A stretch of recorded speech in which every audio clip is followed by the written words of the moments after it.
Hello and welcome back to the channel, welcome back to another video. In this one we will be looking at Game Week 11 dilemmas. So we'll go through a couple of players and talk about whether we should be buying them or selling them or holding them. And first up we are looking at Bruno Fernandes. Obviously he got 10 points in Game Week 10, scored a penalty against Chelsea and picked up some bonus points as well. So the reason we're looking at Bruno Fernandes mainly is because of those next three fixtures you can see on screen. Leicester at home, Ipswich away, Everton at home. Doesn't get too much better than that in terms of a 3-week run of fixtures. And Man United, obviously Ten Hag's now gone. In all fairness, we didn't really see much in the Chelsea game to suggest that they're going to be any better that quickly. Obviously, we know Amorim doesn't come in for a few weeks, so we won't see any big changes over the next week or so anyway. Certainly not before the Leicester at home game. However, that fixture is just fantastic anyway. Going forward, they haven't been great this season, Man United.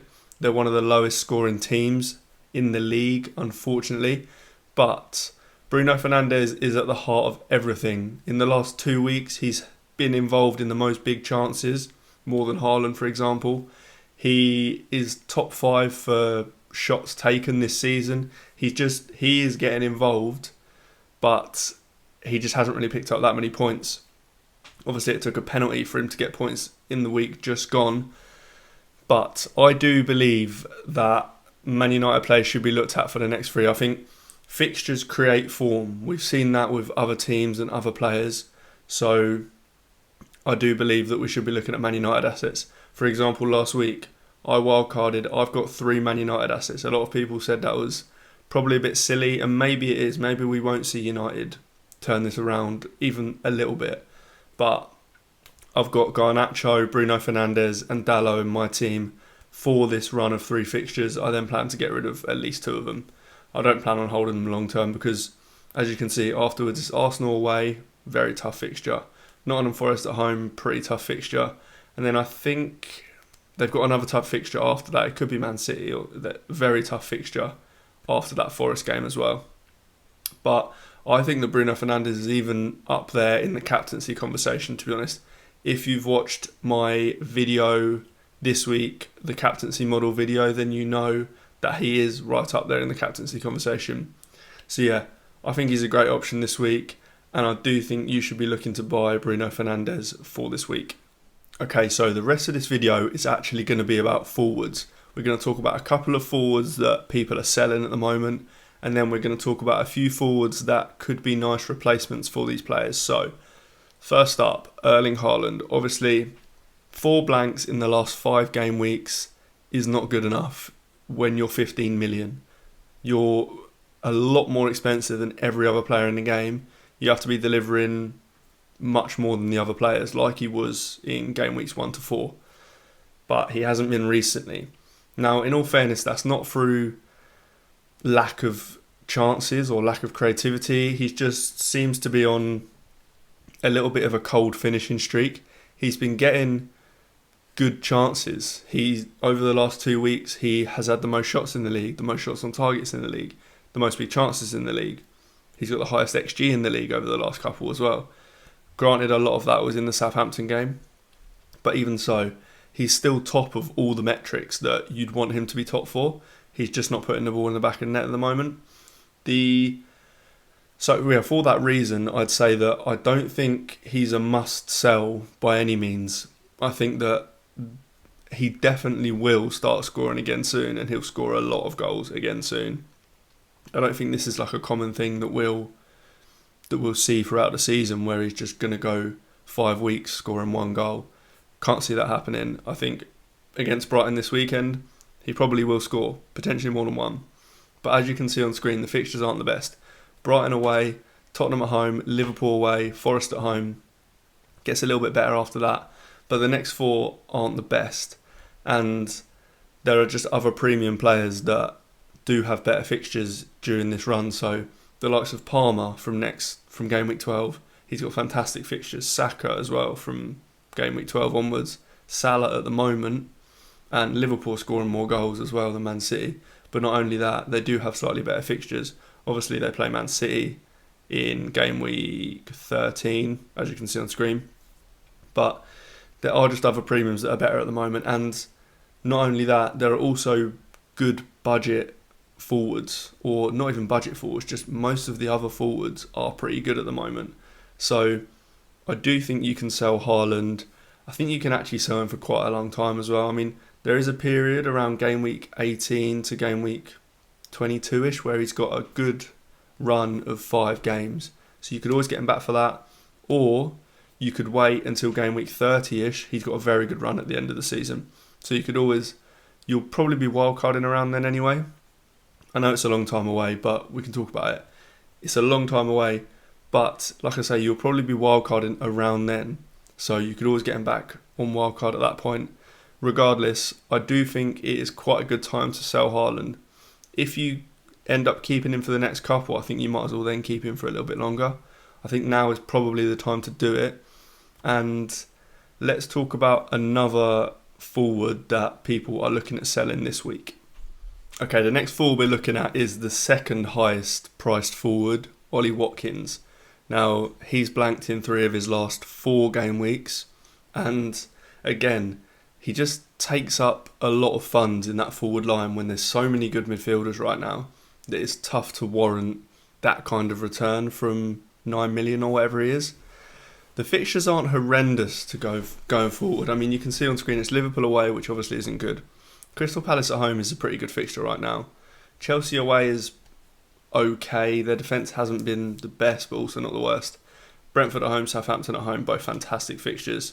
So the fixtures aren't horrendous, to be honest. It's more that I do think he's a sell, and the reason for that is that I just think, as I keep mentioning, there is so many good budget forwards at the moment, or even in the like mid-priced forward range, which we'll talk about in a second.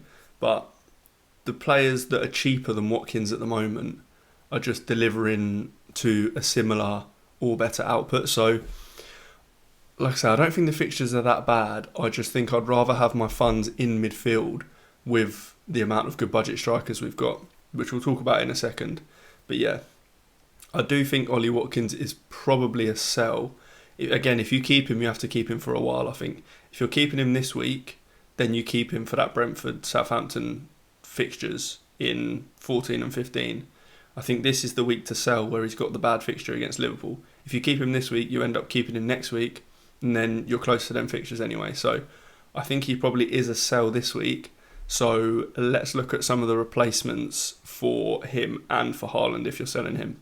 Okay, so Alexander Isak is a player we're going to look at next. Now, we were talking about him a lot at the beginning of the season, when at the start of the season he was owned by a ridiculous amount of people, and rightfully so. They had good fixtures, and last season he was producing on penalties, so a great kind of asset, as so to speak.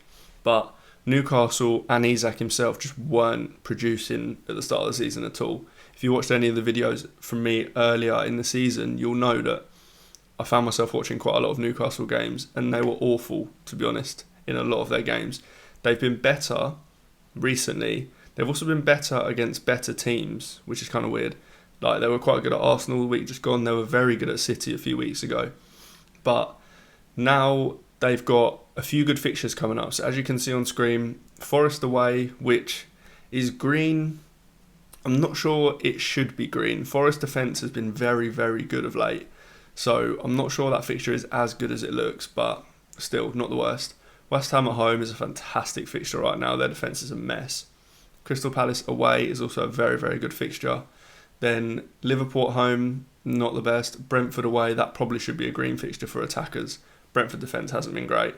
So he does have some good fixtures coming up.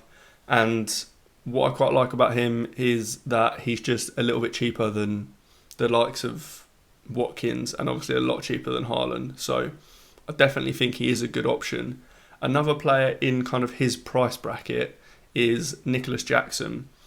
Obviously, from game week 12, Chelsea's fixtures are unbelievable. So you'll definitely want Kyle Palmer for that run, but also you probably want another player in there somewhere, somehow. and Nicholas Jackson could be that guy. The only thing that you need to worry about is that he's currently on 4 yellow cards. So if he gets another one, he will miss a game. And I think there's a Southampton at home game quite soon. So the last thing you want is him missing that game. So I wouldn't get him in this week, given that he's got Arsenal away. He probably is a wait and see to see if he gets the yellow card this week. If not, then yeah, really like Jackson. But let's talk about some budget forwards now. Right, so I've used this fixture graphic for the last 3 game weeks now, but it's been relevant every single week. The 3 players haven't changed either. Got Chris Wood, Matthias Cunha and Raul Jimenez. So all 3 of them still doing absolutely great. Raul Jimenez has blanked in his last 2 games, but still think at his price he's just brilliant. He's 5.8 million now. He's got Crystal Palace away, Wolves at home, 2 brilliant fixtures. Tottenham away isn't the worst, given that their defence isn't exactly elite. Brighton at home, Brighton defence can be a bit hit and miss, so that's a tough one to judge, but it's not the worst. Then fixtures do start to get a little bit worse after that. But for the next few, Raul Jimenez is brilliant, and his price is just fantastic. He's under 6 million, so you can't go wrong. Matthias Cunha is, for me, the best budget forward at the moment. The fixtures are so good. Obviously, they just played Crystal Palace, which was a pretty good fixture. They've got Southampton at home, which is as good as it gets. Fulham away is okay. Bournemouth at home, very, very good. Everton away, very, very good. West Ham away, very, very good. All good fixtures. He creates a lot of chances as well. For a striker or a forward, he does create a lot of chances, so it's not just a goal threat with him. He is probably on penalties. I think Sarabia does take some penalties as well, but Sarabia isn't on the pitch as much. So Cunha is quite likely to be taking a penalty if they get one. So he is just a fantastic option. And then we all know what Chris Wood's been doing at the moment. Since Nuno's come in, he just can't stop scoring goals. And it's kind of how the team's set up for him. Forest, they're all set up to create chances for Wood. He's that focal point up front, and everything just goes towards him. So it's a great system for him to be part of. And again, the fixtures are a bit of a mixed bag. Newcastle at home is a tough one to judge. Can't tell if that's really a good fixture or a bad fixture, given how Newcastle have been so hot and cold. But it's not horrendous. Arsenal away is bad. Ipswich at home is fantastic. And then a couple of nasty-ish fixtures in Man City away and Man United away. But to be honest, the way that Wood and Forest are playing, I just back them to keep doing well. So all 3 of these fantastic budget options. The likes of Wissa, Welbeck as well. Welbeck in particular, actually. From game week 12 onwards, Brighton have a lovely run of fixtures. So Welbeck is another one to add to this list. But that's kind of the point of the last 10 minutes of this video, is that the likes of Watkins and the likes of Haaland are having to do so much at the moment to warrant their price, because there's so many good budget forwards that are returning. All 3 of these, Welbeck, Wissa, they're all viable options. And even the likes of Jackson, Havertz, they're all doing well as well. So I do like the budget forward kind of pile of players. And I think that these 3 and the others are definitely transfers in this week. But that's all for this one. If you like the video, make sure you hit like, make sure you subscribe, it really helps. And I'll see you in the next one.